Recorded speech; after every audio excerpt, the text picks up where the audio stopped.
बुद्धि या ज्ञान। जब भी हम देखते हैं बुद्धि और ज्ञान के बारे में तो बहुत सारे प्रश्न उठते हैं। प्रश्न ये है कि क्या इन दोनों शब्दों के बीच में कोई अंतर है या कुछ सिमिलर है, कुछ समान है, कुछ अलग है। खैर, आप ज़रूर सोचते होंगे इसके बारे में। मैंने भी कई बार इसके बारे में सोचा है कि बुद्धि और ज्ञान जो हम देखते हैं उसके क्या वहाँ पर परिभाषा दी गई है, और उसी के बारे में आज मैं आपके सामने बात रखने की कोशिश करूँगा। बुद्धि और ज्ञान, जैसे कि आप देख रहे हैं इस स्लाइड में, इस चित्र में, कि एक व्यक्ति खड़ा हुआ है जो बुद्धि को दर्शाता है, और दूसरे व्यक्ति के सिर के ऊपर किताबों का ढेर लगा हुआ है। क्या है? किताबों का ढेर लगा हुआ है, वो ज्ञान है। अब ज्ञान और बुद्धि एक तरह से समान भी हैं और अलग अलग उसमें डिफरेंस भी पाया जाता, अंतर पाया जाता है, और बाइबल इस दोनों के बारे में कहती है। उदाहरण के रूप में ज्ञान को ले लीजिए।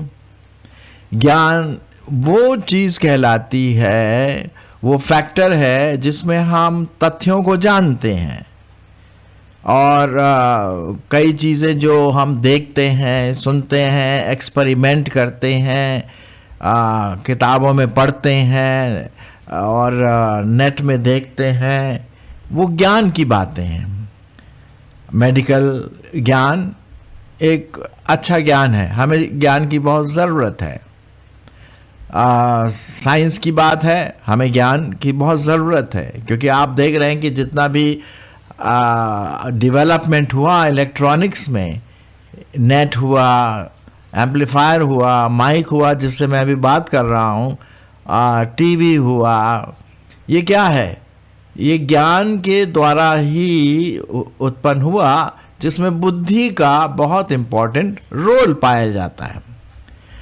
अब हम सब अपने पुस्तकों में ज्ञान के बारे में पढ़ते हैं कि उदाहरण के रूप में कि हम कैसे जानते हैं कि जो चीज़ हम ऊपर फेंकते हैं वो नीचे आ जाती है। तो हमारा ज्ञान कहता है कि भाई एक आकर्षण शक्ति है, गुरुत्वाकर्षण शक्ति है, ग्रेविटेशनल फोर्स है जो उस वस्तु को नीचे खींचती है, तो वो ज्ञान है।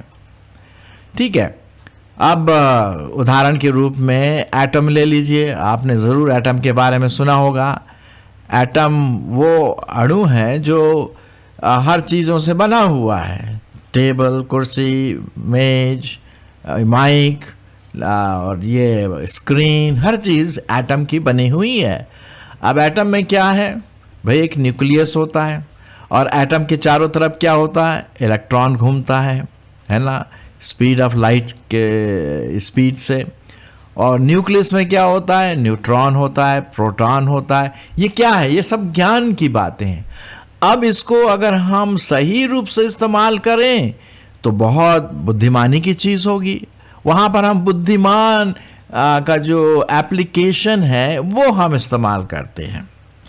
अब जैसे कि जब हमने एटम के बारे में डिस्कवर किया वैज्ञानिकों ने, तो इविल भी हुआ और अच्छा भी हुआ, बुरा भी हुआ और अच्छा भी हुआ। अब जैसे बुरा क्या हुआ? एटम बॉम्ब बना दिया। क्या ये बुद्धिमत्ता है? नहीं, ये बुद्धिमत्ता नहीं है, ये दुष्टता है।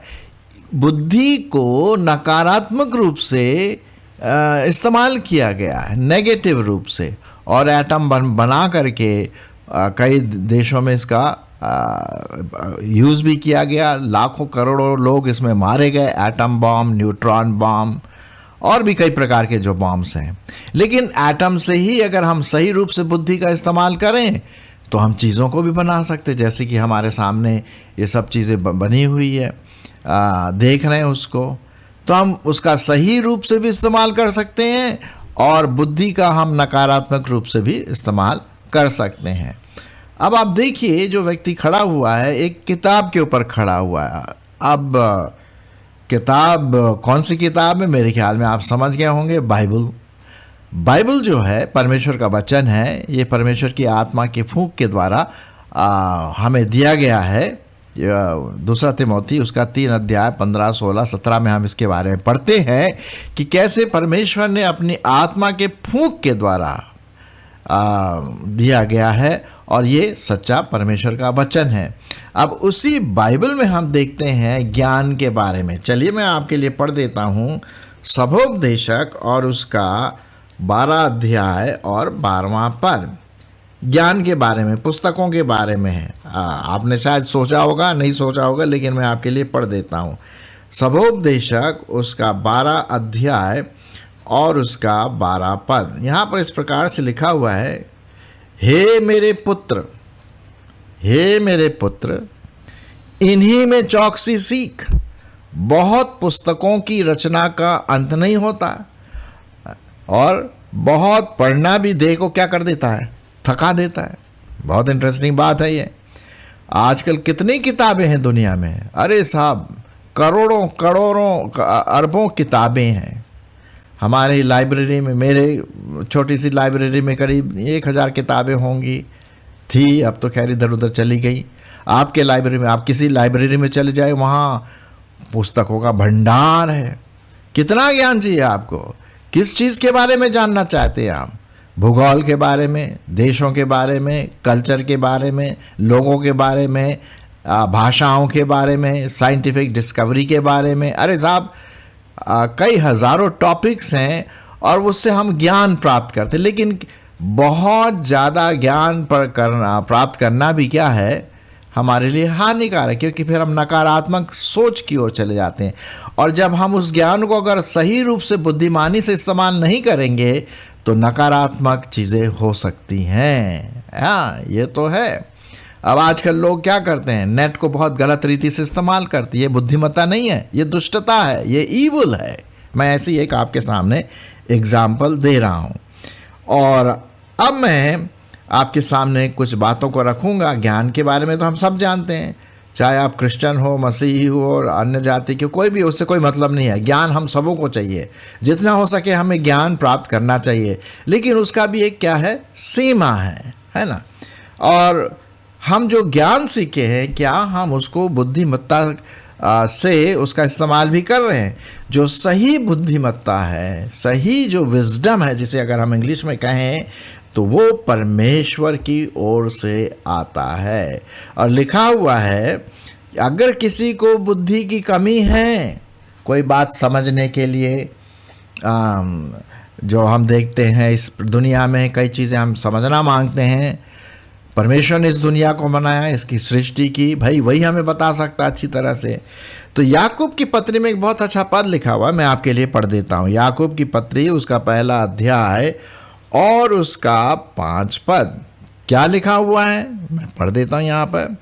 यदि तुम में से किसी को बुद्धि की घटी हो, सुनिए ध्यान से, यहाँ हम ज्ञान और बुद्धि की बात कर रहे हैं। ज्ञान अपनी जगह में बहुत सही है, लेकिन उसको हम बुद्धिमत्ता से कैसे इस्तेमाल करें, ये बाइबल बताती है। पर यदि तुम में से किसी को बुद्धि की घटी हो तो परमेश्वर से मांगे, जो बिना उल्हाना दिए सबको उदारता से देता है, और उसको दी भी जाएगी। और पर विश्वास से मांगे और संदेह ना करें। तो हमें बुद्धि के लिए परमेश्वर से मांगना, प्रभु तू मेरी सहायता कर। मैं बाइबल पढ़ता हूँ, मैं ज्ञान प्राप्त करता। अब जैसे कि ज्ञान प्राप्त करते हैं ना, बाइबल हम पूछते भाई बाइबल में कितनी किताबें हैं, फटाक से लोग जो बाइबल को जानते बोलते 66 किताबें हैं। कितने भाग हैं? 2 भाग हैं, नया नियम, पुराना नियम। और इस तरह से मतलब कई बातें हम देखते हैं कि यहाँ पर ज्ञान की बातें। लेकिन उसी ज्ञान की बातों को अब बुद्धि में परिवर्तन करना है, बुद्धिमत्ता करके लाना है। तो ये बहुत इम्पोर्टेंट बात यहाँ पर हम देखते हैं ज्ञान के बारे में, ठीक है। तो यदि तुम में से किसी को बुद्धि की घटी हो तो परमेश्वर से मांगे, जो बिना उल्हाना दिए सबको उदारता से वो देता है। चलिए और भी हम परमेश्वर का वचन साफ रीति से देखते हैं। नीति वचन उसका 2 अध्याय 6 और 7। नीति वचन उसका 2 अध्याय 6 और 7 क्या लिखा हुआ है? क्योंकि बुद्धि यहोवा ही देता है, ज्ञान और समझ की बातें उसी के मुंह से निकलती है। वह सीधे लोगों के लिए खरी बुद्धि रख छोड़ता है, जो खराई से चलते हैं उनके लिए वह ढाल ठहरता है। ये बुद्धि का एक ज़बरदस्त यहाँ पर मायने हैं। देखिए, ज्ञान हमें प्राप्त करना है, जितना ज्ञानी हम हो सकते हैं अच्छी बात है, लेकिन याद रखिए ज़्यादा ज्ञानी होकर के कभी कभी क्या होता है, घमंड भी आ जाता है। अरे साहब, मैं ये जानता हूँ, मैं वो जानता हूँ, आपको क्या पता। देखिए, ज्ञान और बुद्धि दोनों परमेश्वर हमें देता है, समझने की, ज्ञान को समझने की बुद्धि देता है हमें, है ना, वो परमेश्वर की ओर से आता है। तो बुद्धि के लिए हमें परमेश्वर की ओर देखना है, ज्ञान के लिए भी हमें परमेश्वर की ओर देखना है। लेकिन ज्ञान जो है वो ठीक है, लेकिन बुद्धि उससे भी गहरी चीज़ है जिसको हमें प्राप्त करना चाहिए। अब परमेश्वर के वचन में क्या लिखा हुआ है, नीति वचन उसका 9 अध्याय और 10 पद, बहुत इंटरेस्टिंग बात लिखा है। नीति वचन उसका 9 अध्याय और 10 पद में क्या लिखा है, जरा देख लेते हैं। यहाँ लिखा हुआ है, यहोवा का भय मानना बुद्धि का आरंभ है। लो साहब, बुद्धि कहाँ से आती है? परमेश्वर से आती है। और वो कैसे आएगी? जब हम परमेश्वर का भय मानते हैं, जब हम परमेश्वर की आराधना करते हैं, उसको आदर देते हैं, उसको प्रथम स्थान देते हैं। यहोवा का भय मानना ही बुद्धि का आरंभ है, और परम पवित्र ईश्वर को जानना ही समझ है। सबसे बड़ा ज्ञान, सबसे बड़ी बुद्धि तो भाई परमेश्वर की ओर से ही आती, क्योंकि वही सृष्टि करता है। उसी ने आपको और मुझको बनाया, उसी ने पेड़ पौधे, संसार जितना भी मिल्की वे है, सब कुछ नक्षत्र में जो आप देखते हैं, सब उसी की रचना हुआ है। तो भाई हम उसी ज्ञानवान से क्यों ना मांगे बुद्धि, उसी ज्ञानवान से क्यों ना मांगे ज्ञान। ये तो है परमेश्वर का, अगर हम भय मानेंगे तो परमेश्वर हमें बुद्धि देगा। अब देखिए, दानियल जो था वो बड़ा बुद्धिमान था। क्यों बुद्धिमान था? क्योंकि वो परमेश्वर से प्यार करता था। जी हाँ, वो परमेश्वर से प्यार करता था और उसको ज्ञान भी था और बुद्धि भी थी। चलिए मैं आपके लिए पढ़ देता हूँ दानियल की किताब और उसका 2 अध्याय। दानियल की किताब उसका 2 अध्याय और उसका 20 पद। यहाँ इस प्रकार से लिखा हुआ है कि दानियल बोलता है, सुनिए, दानियल जो परमेश्वर का सेवक है, परमेश्वर का दास था। परमेश्वर का नाम युगान युग धन्य है, क्योंकि बुद्धि और पराक्रम उसी की है। समयों और ऋतुओं को वही पलटता है, राजाओं का अस्त और उदय भी वही करता है। बुद्धिमानों को बुद्धि और समझ वालों को समझ भी वही देता है। वही गूढ़ और गुप्त बातों को प्रकट करता है। वह जानता है कि अंधियारे में क्या है और उसके संग सदा प्रकाश बना रहता है। क्या बात है, क्या बात है, आप समझ गए।